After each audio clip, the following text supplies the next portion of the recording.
วัสดีค่ะเจริญมาจากกรุงเทพสองแหละและน้องเองซึ่งเขาซิงนำมาจากโฮมเจ็ดสองนี่ห้าสิบห้าของเพลงใช้ใจเราเห็นงานเพื่อนจะเป็นได้กันขอเชิญส่งผ่านไปได้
ของพบการของพวกเรา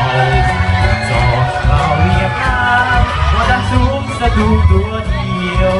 เสียงห้องสยอง